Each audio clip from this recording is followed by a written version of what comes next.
Saint-Caste. Brume d'ambre et d'aurore où tremblent des rayons. Les Évians sont des châteaux de rêve qu'on dirait construits avec des nuages. Dans le ciel de fluide pâle, un rien bleuit. L'eau rempart, grosse tour basse. Au jour d'orage, les Évians sont de sinistres bures, sous de furieux vols d'aigles de suie.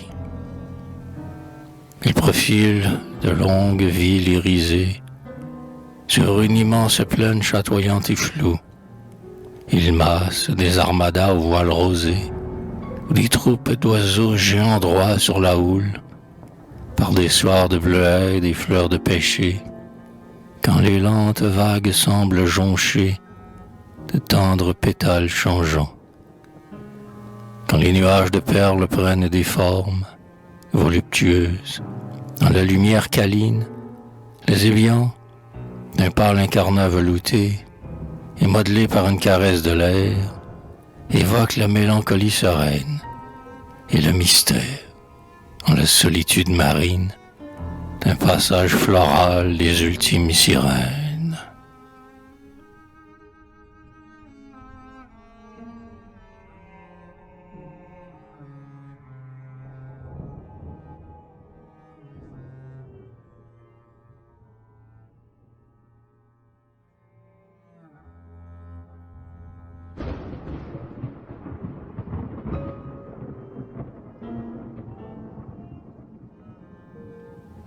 La ville hantée, après les sentes creuses rosement fleuries, tipis dans leur vert crépuscule feuillu, et le trouble bonheur inquiètement tapis aux frondaisons frissonnantes des avenues.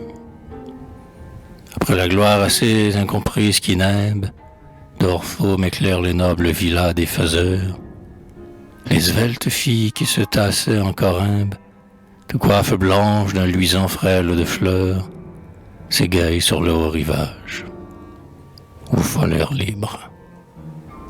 Et la molle révolte bleue de l'eau s'ébroue, sous des crinières écumeuses qui se givrent, d'un froid fourmillement roulant d'étoiles ivres.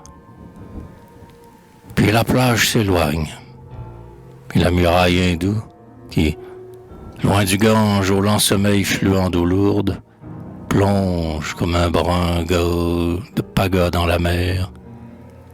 Il et ses reculs plus ardemment mordorés.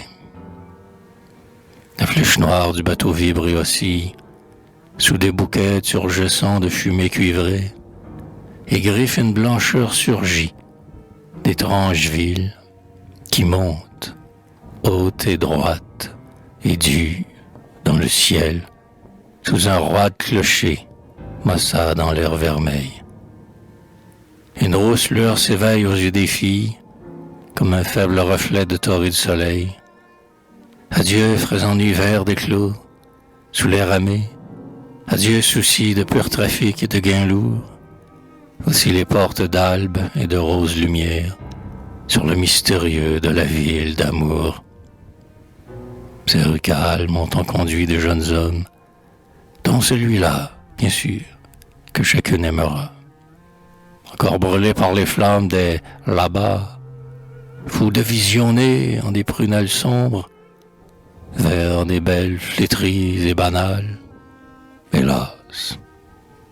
Mais noyé dans l'astral éclat des mues lointaines, que la ville est peuplée de fantômes troublants, et qu'au soir mauve, en la mélancolie sereine, du ciel comme plus haut, des flots comme plus longs, les filles reviendront, bizarres et fermées, portant, à leur insu, vers leur froide maison, l'âme fervide et les fureurs de passion, de l'Inde fauve et des brunes îles pâmées.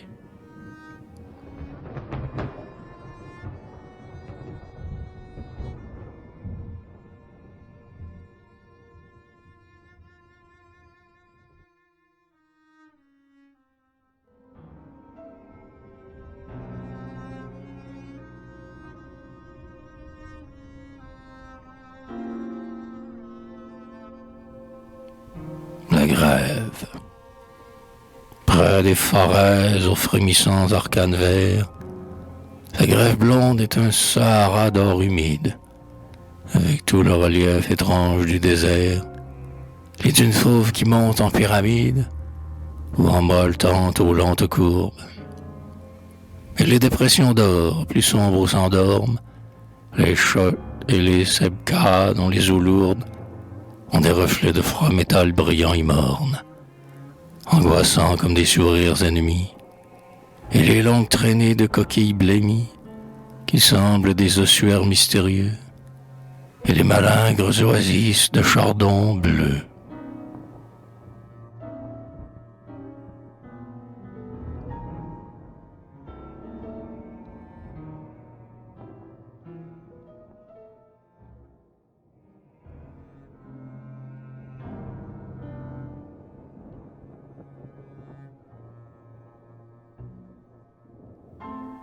L'île pâle, vue du haut soc rocheux qui fend au loin les flots, comme elle émeut bizarrement l'île perdue, sur l'ondulante plaine d'émeraude flou.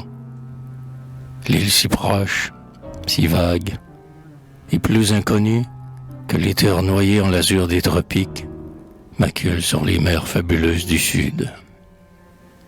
La même brise courbe, indifférente et rude, l'aurore des pommiers de vergers idylliques, rose sourire de la grande terre en fleurs, et fait houler au creux des vallées invisibles les végétations de mystère de l'île, faible profil de cuivre pâle en des vapeurs. Il fou reflet d'or vert monte à la même heure,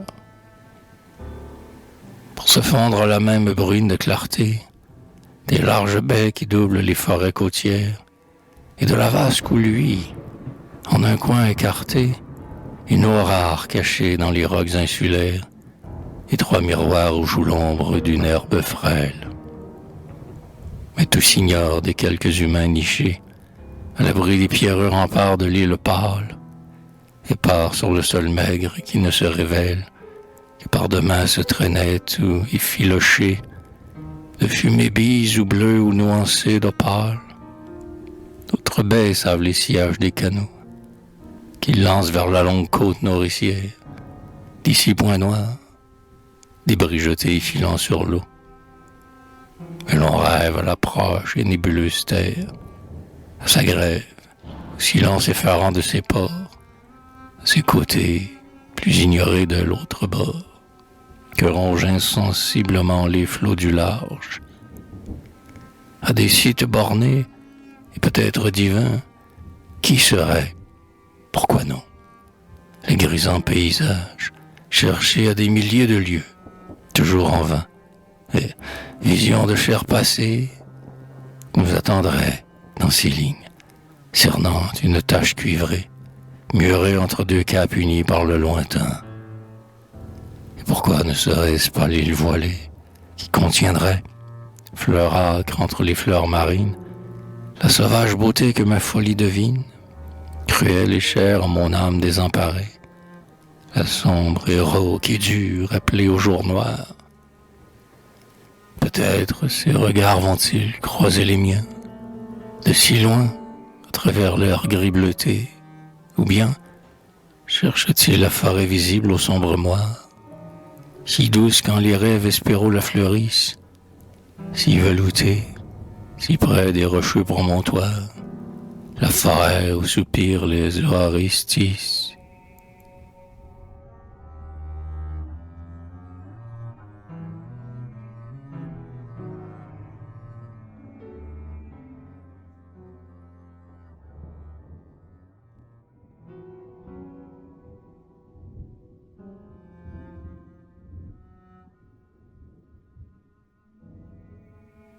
Chemin, sente si loin de tout, dans le désert breton, désert vert animé de mirages de fées, sente si enfermé dans le feuillu profond, dans la sauvagerie ondante des buissons, et le mystère velouté des pins, frôlé par une brise humide et fidolamment bleue, qui me montrait, sous les taillis ébouriffés, rebroussés, les flots de l'homme bleu à des lieux.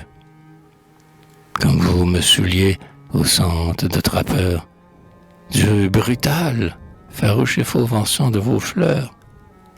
Oh, la folie de ma liberté fanfarante. Et comme vous m'avez fait comprendre, le soir, par le roux désespoir des lueurs déclinantes, le bonheur d'être seul parmi vos rouges souches, la volupté d'être si loin, mais l'effroi noir et la tristesse du petit chaperon rouge.